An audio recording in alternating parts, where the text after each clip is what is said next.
নাচলে chia seed চাষ করে ব্যাপক সাড়া ফেলেছে জাহাঙ্গীর আলম। আব্দুস সামাদের তথ্যচিত্রে চাঁপাইনবাবগঞ্জের নাচল উপজেলার ভুজৈল গ্রামে সুপারফুড চিয়া সিড চাষ করে তাক লাগিয়েছেন নাচল উপজেলার বিশ্ববিদ্যালয় পড়ুয়া শিক্ষার্থী জাহাঙ্গীর আলম। তিনি গত বছর প্রথমবারের মতো ময়মনসিংহ কৃষি বিশ্ববিদ্যালয় থেকে চিয়া বীজ সংগ্রহ করে ৩৩% জমিতে চাষ করেন। ফলন হয়েছিল আশানুরূপ। ভালো ফলন পেয়ে এবছর কৃষি বিভাগের পরামর্শে আবারও ৩৩% জমিতে চিয়া বীজ বপন করেছেন তিনি।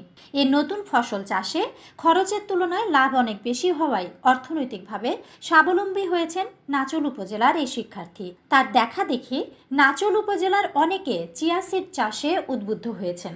নাচল কৃষি সম্প্রসারণ অধিদপ্তরের তথ্য মতে চিয়া বীজ মধ্য আমেরিকার একটি উদ্ভিদ, পুদিনার একটি প্রজাতি। বিভিন্ন পোষক পদার্থের উপস্থিতির জন্য এটিকে সুপারফুড বলা হয়ে থাকে। নভেম্বরের মাঝামাঝি থেকে ডিসেম্বরের প্রথম সপ্তাহে চিয়া সিড বপন করতে হয়। ফলন ঘরে তোলা যায় মার্চের শেষ থেকে এপ্রিলের প্রথম সপ্তাহে। আসসালামু আলাইকুম, আমি মোহাম্মদ জাহাঙ্গীর আলম। আমি রাজশাহী কলেজ থেকে ইকোনমিক্সে পড়াশোনা শেষ করে আমি কৃষিকাজে নিয়োজিত। আমি চিয়া সিড উৎপাদন করে গত 2 বছর থেকে অনেক লাভবান হয়েছি। বিশেষ করে সবচাইতে বড় আমাদের উপকৃত নাচল বরেন্দ্র অঞ্চলে পানির অনেক সমস্যা। পানির স্তর নিচে নেমে যাওয়ায় আমাদের অন্যান্য ফসলের চাইতে চিয়া সিড আমরা উৎপাদন করে অনেক লাভবান হচ্ছি।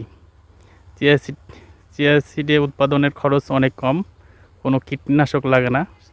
একটু আমন ধান কাটার পর এটা আমরা বপন করে দিই। সামান্য পরিমাণ রাসায়নিক সার ব্যবহার করা লাগে এবং এই দাম অনেক বেশি, যা আমরা অনেক লাভবান, অন্যান্য ফসলের চেয়ে লাভবান হচ্ছি। আমার এটার দিকে অনেক কৃষক ভাইরাও এটা উদ্বুদ্ধ হয়েছে, তা সবাই এটা আগ্রহী। বিঘা প্রতি 100 কেজি করে আপনার উৎপাদন করা হয় এবং এটা বপন করতে বীজ অনেক বিঘা প্রতি প্রায় 400 গ্রাম হলেই হয়ে যায়।